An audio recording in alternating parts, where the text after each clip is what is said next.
Suatu malam di sebuah ruangan perkantoran, ada seorang wanita bernama Jennifer yang masih bekerja lembur hingga larut malam. Tampaknya Jennifer karyawan terakhir yang tersisa di dalam kantor itu. Sementara karyawan yang lain sudah terlebih dahulu pulang untuk mempersiapkan hari libur Valentine, mengingat 3 hari ke depan yaitu hari Jumat, Sabtu, Minggu, dan Senin adalah hari libur yang cukup panjang. Setelah pekerjaannya selesai, Jennifer saat itu tidak segera langsung pulang. Namun dia mengirimkan sebuah pesan email kepada mantan tunangannya yang berada di New York kalau dia berencanakan memesan tiket pesawat dan berangkat malam itu juga ke New York untuk bertemu sang mantan. Dengan harapan mereka masih bisa memperbaiki kembali hubungan mereka yang sempat terputus. Setelah mengirim email, Jennifer yang tidak ingin ketinggalan penerbangannya, ia lalu buru-buru keluar dan mengambil beberapa permen di atas meja. Sementara itu di lokasi yang sama, tepatnya di toilet, ada seorang pria bernama Guy yang juga karyawan di kantor itu. Secara bersamaan mereka menunggu di depan lift di lantai yang berbeda, di mana Jennifer naik ke lantai 49 dan bergabung dengan Guy di lantai 42. Saat itu sudah tak ada lagi karyawan yang masih berada di lokasi kantor selain mereka berdua. Hingga pada akhirnya suasana canggung di dalam lift sama-sama mereka rasakan. Hingga Guy mencoba membuka percakapan dengan Jennifer dan sedikit mulai bercanda. Namun saat itu Jennifer yang tampaknya tidak mengenal pria itu, lebih banyak memilih diam dan menjawab seadanya saja. Tak berapa lama Guy yang masih saja mencoba mencairkan suasana, kemudian berbasa-basi dengan memperlihatkan sebuah coretan gambar pada dinding. Namun tiba-tiba saat itu juga lift mendadak berhenti seketika. Mereka berdua yang tentu saja kaget, lalu mencoba menekan-nekan kunci tombol, namun sayangnya tak ada satupun tombol panel yang berfungsi, meskipun listrik di dalam lift tampaknya masih menyala. Usaha Guy tak berhenti sampai di situ saja. Dia mencoba membuka paksa pintu dengan sekuat tenaga, namun tetap saja tak membuahkan hasil. Hingga akhirnya Guy melambai-lambaikan tangannya ke arah kamera CCTV, berharap masih ada orang di ruang kontrol melihat keberadaan mereka. Namun lagi-lagi sial, tetap saja tak ada yang menjawab panggilan mereka. Hingga pada akhirnya keadaan semakin buruk ketika mereka mencoba menggunakan ponsel, namun sinyalnya di luar jangkauan. Hal itu terjadi karena lokasi mereka berada 4 lantai di bawah tanah. Jennifer yang bingung secara spontan bertanya pada Guy dengan mengatakan kenapa tidak ada satu orang pun petugas keamanan gedung yang bertugas malam itu. Dia khawatir akan ketinggalan pesawat kalau ia tak dapat keluar secepat mungkin dari lift tersebut. 15 menit kemudian, Guy kembali mencoba berinisiatif berteriak-teriak ke arah pintu dan sesekali menggedor-gedor pintu lift itu. Namun tetap saja tak ada yang bisa mendengar panggilannya. Lalu Guy kembali mendapatkan akal, di mana dia berpikir bisa saja di atas lift mungkin ada pintu darurat untuk keluar dari dalam lift itu. Namun karena langit-langit dinding tersebut cukup tinggi, Guy lalu meminta Jennifer untuk naik ke atas pundaknya. Jennifer yang awalnya sedikit canggung, namun dengan terpaksa naik ke atas pundak Guy untuk menggapai sisi bagian atas langit-langit. Namun ketika Jennifer mulai meraba-raba sisi bagian atas, tanpa sengaja ia memukul cukup keras lempengan besi itu hingga membuat tangannya terluka. Dengan terpaksa Guy menurunkan Jennifer dan berpikir idenya itu nggak bisa lagi dilanjutkan. Setelah beberapa jam telah berlalu, Jennifer mulai pesimis dan merasa sudah terlambat untuk mengejar penerbangannya malam itu. Guy pun yang merasa kasihan lalu mencoba menghibur dengan memberikan candaan, berharap Jennifer dapat terhibur. Jennifer yang mulai melihat usaha dan perhatian ekstra yang diberikan Guy padanya, pada akhirnya mencoba membuka diri dan berkenalan dengan Guy saat itu juga. 4 jam telah berlalu, hingga suatu saat Jennifer merasakan hasrat ingin buang air kecil saat itu. Namun karena Jennifer malu untuk buang air di depan Guy, akhirnya dia berusaha mati-matian hanya untuk menahan rasa kebelet pada perutnya. Guy yang tahu Jennifer sedang kebelet buang air tapi malu, kemudian menyuruh Jennifer untuk melakukannya di sudut ruangan sambil menutupnya dengan jaketnya. Namun tetap saja Jennifer tak mau melakukannya. Jennifer tak ingin lift itu kotor karena air pipisnya. Guy yang tak kehabisan akal lalu memberikan botol termos airnya untuk digunakan Jennifer untuk menampung pipisnya itu. Sementara Guy berjanji untuk berbalik badan dan juga menutup kedua matanya sehingga Jennifer bisa bebas melakukan itu.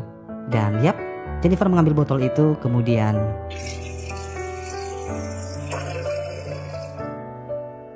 beberapa saat kemudian Jennifer yang sudah mulai akrab dengan Guy lalu memberanikan diri memilih pembicaraan tentang hal-hal yang menjurus ke topik percintaan.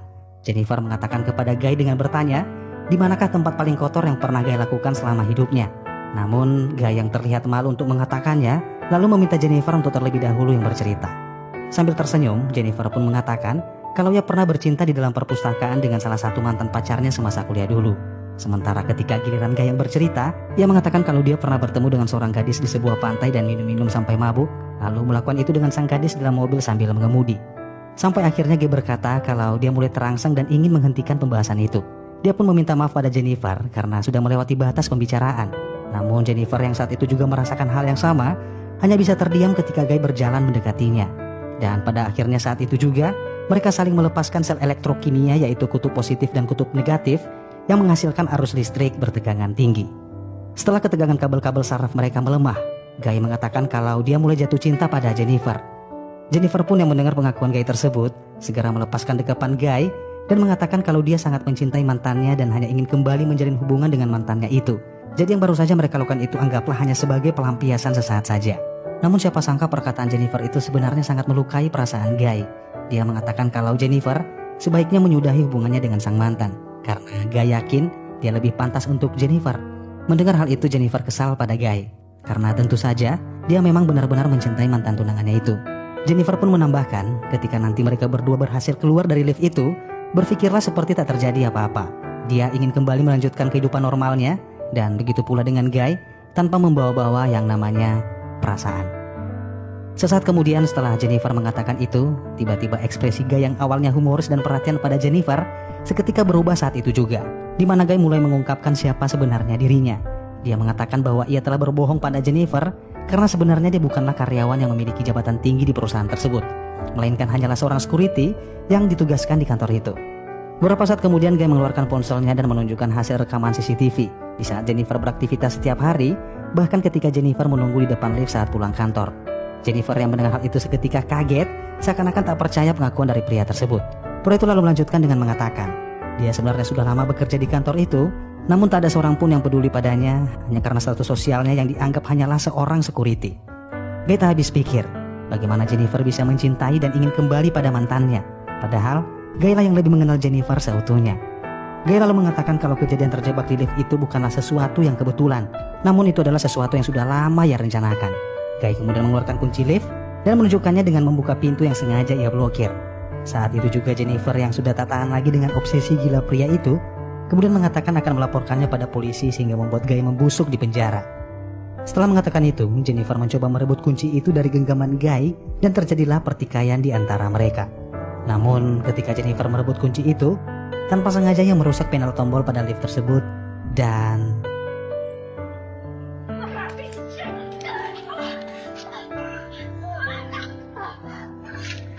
Guy yang kini terkapar berlumuran darah di lantai, seketika membuat Jennifer ketakutan setengah mati. Dia berpikir kalau Guy telah tewas saat itu juga. Yang mendekatinya dan mencoba memeriksa kondisi Guy. Namun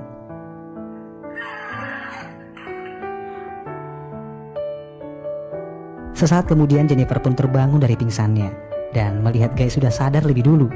Seketika itu juga Jennifer semakin ketakutan ketika Guy membongkar isi kotak hadiah yang dipersiapkan Jennifer untuk sang mantan, di mana isi kotak itu adalah sebuah kemeja. Guy dengan lancang mengenakan kemeja itu dan menyuruh Jennifer untuk membuka sisa kotak hadiahnya. Jennifer pun pasrah dan hanya bisa membuka isi kotak kedua, yaitu sebuah cerutu lengkap dengan alat gunting cerutu dan korek api di dalamnya. Guy menyalakan cerutu tersebut sembari mengolok-olok Jennifer dengan mengucapkan selamat hari Valentine padanya.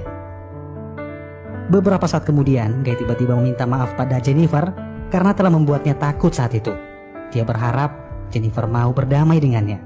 Namun Jennifer hanya diam saja tanpa menjawab sepatah kata pun. Lalu ia melihat Guy yang sepertinya telah sadar akan kesalahannya dan mencoba mengeluarkan mereka dari lift itu. Namun karena pintu lift rusak sudah tak dapat lagi digunakan, ia lalu minta Jennifer untuk mengangkatnya agar ia dapat menggapai pintu darurat di langit-langit lift tersebut. Namun menurut Jennifer akan lebih mudah jika Guy saja yang memberinya dorongan, karena ia tak cukup kuat untuk mengangkatnya. Lalu Jennifer naik ke pundak Guy dan berhasil keluar dari lift itu. Setelah itu Guy lalu memberitahu pada Jennifer di mana posisi tangga dan letak pintu keluar darurat itu berada. Setelah mengetahui denah pintu keluar, Jennifer kemudian mengarahkan jari tengahnya pada Guy, seakan-akan mengolok-olok Guy yang telah tertipu, dan seketika membuatnya sangat marah dan kesal akan kebodohannya itu. Ia lalu mengikat dua potong pakaian menjadi satu, kemudian dia lemparkan ke lubang pintu langit-langit tersebut. Dan ia pun berhasil naik mengejar Jennifer yang masih berusaha bergerak menuju pintu darurat.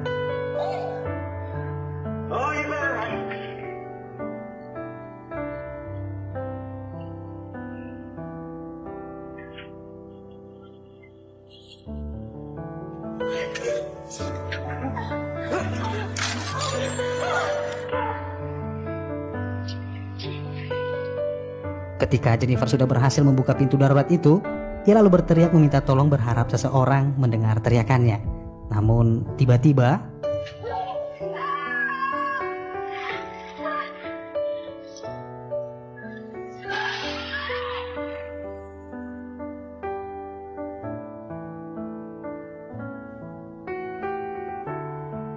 Ketika Jennifer tersadar lebih dulu, ia melihat sprinkler atau detektor pendeteksi asap dan menyalakan api pada cerutu, bertujuan untuk menyalakan alarm otomatis ketika sprinkler tersebut berhasil mendeteksi asap. Namun sayang, usahanya itu tak berhasil karena asap yang dihasilkan oleh cerutu tidak terlalu banyak. Jennifer pun lalu mencoba membakar kertas untuk menghasilkan asap yang lebih banyak lagi. Namun,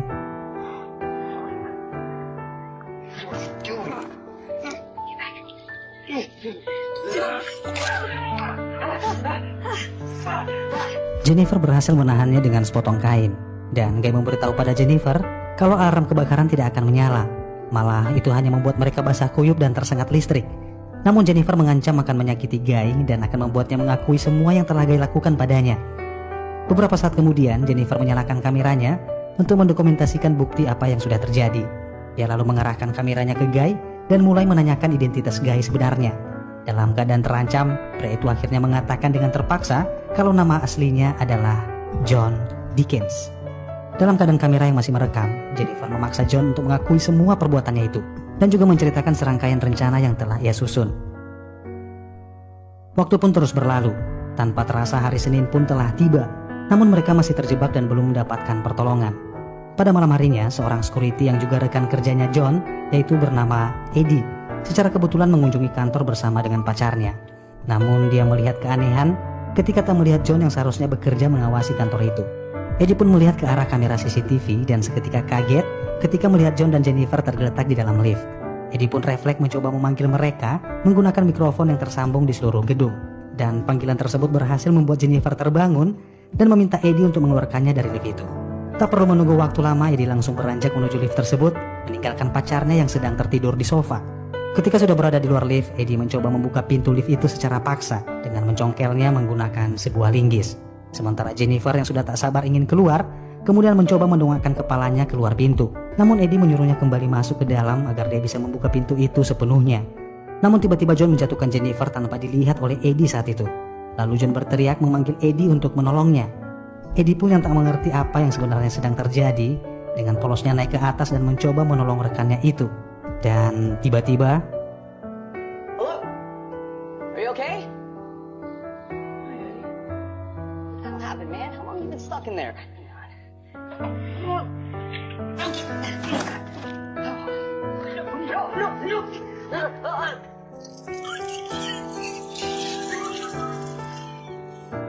John lalu membawa Jennifer ke mobilnya dan memasukkannya ke dalam bagasi. Setelah itu John kembali ke gedung dan membuang tubuh Eddie beserta dengan pakaiannya.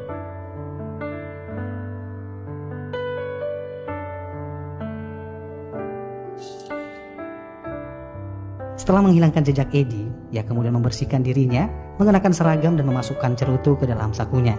Dan setelah itu ia berjalan masuk ke dalam ruang resepsionis, lalu menghapus semua rekaman video CCTV untuk menghilangkan jejak perbuatannya itu. Namun ketika hendak keluar, John melihat pacarnya Eddie yang sudah terbangun. Lalu John juga membunuhnya dan membuang ke lubang lift yang sama bersama dengan jasad Eddie. Setelah John merasa kondisi di kantor sudah aman tanpa meninggalkan jejak, ia lalu masuk ke mobilnya dan membawa Jennifer ke sebuah lokasi terpencil untuk membuangnya. Lalu ia mengambil sejerigen bensin dan menyiramkannya ke tempat sampah yang rencananya akan dia gunakan untuk membakar Jennifer.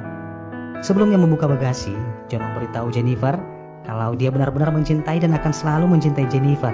Namun sayang mereka tidak akan pernah bisa bersama. Ketika ia membuka bagasi, ia melihat Jennifer tak bergerak namun sebenarnya berpura-pura mati. Lalu ia kembali ke tempat sampah untuk menyalakan api. Namun tiba-tiba Jennifer secara perlahan-lahan keluar dari bagasi dan memukul kepala John dengan sebuah, kemudian masuk ke dalam mobil dan melihat cerutu yang masih menyala di dalam mobil. Jennifer memundurkan mobil tersebut dan menabrakkan tubuh John dengan keras yang membuat John terpental masuk ke dalam bak sampah yang sudah basah oleh bensin. Tak perlu pikir panjang lagi, Jennifer mengambil cerutu itu dan melemparkannya ke bak sampah tersebut hingga membuat John tewas terbakar hidup-hidup. Dan film pun berakhir.